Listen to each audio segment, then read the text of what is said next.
Good afternoon, everyone. Today is the 1st of July, 2026. And I was inspired to talk a little bit about one of the lessons that I learned on my daily walks. Um, and just like the title of this video says, stopping is not an option.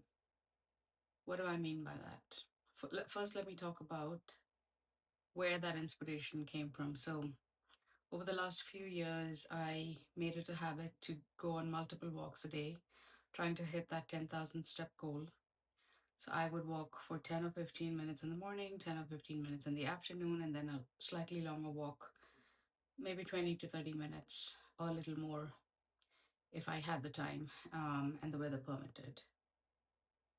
During one of these walks, the download, I like calling these downloads, the download came to me that um, you never stop walking. You walk when you're feeling big, and this was specific to weight loss journey. You walk when you feel big, you walk when you feel slim, you walk when you feel sad, you walk when you feel happy. Um, you walk when you feel like you're a failure, you walk when you feel you're successful. What does that mean? That means you don't stop moving. You keep trying, you keep doing the things you need to do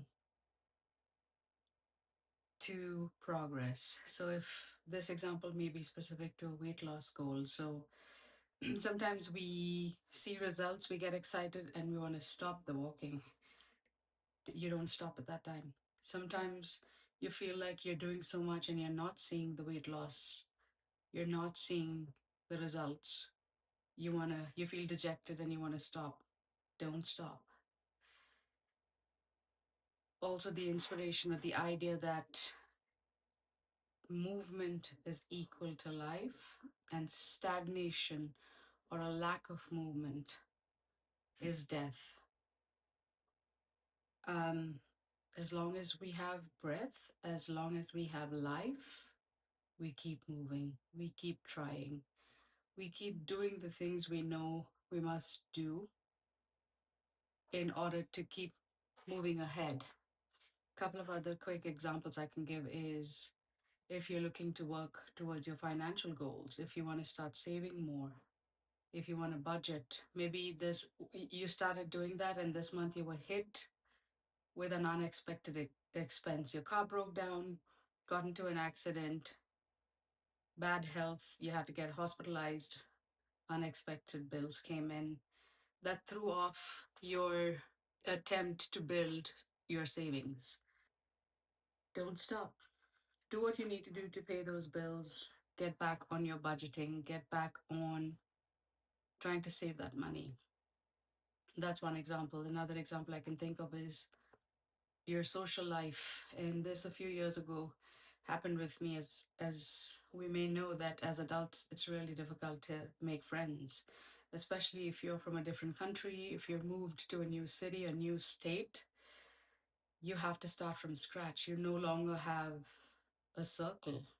You no longer have a group that you can go and hang out with. What do we do in that case?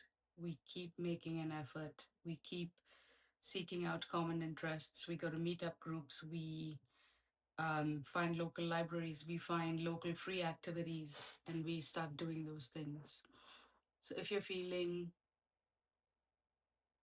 alone, lonely, and you know that you want to find a good social circle, nobody is saying that you have to find a BFF. But if you want to find a group of like-minded men or women in your circle, you've got to make that effort. You've got to find these events. You've got to sit in your car. You've got to drive there. If it's a bad event, go find another one. You got to keep trying. Stopping is never an option. I hope this helps somebody out there. This is one of the mantras that I use whenever I feel down and dejected. Today was one of those days. I woke up feeling like dark and heavy, like there was a thick storm cloud on my head. But I honored those emotions. I kept doing my morning routine, kept going, and the day they got better. I kept doing, I didn't stop. I kept doing what I had to do. So have a great day. I hope this helps somebody. And I know it's going to help me when I look back at this video one day when I need to. Thanks. Have a great day. Bye bye.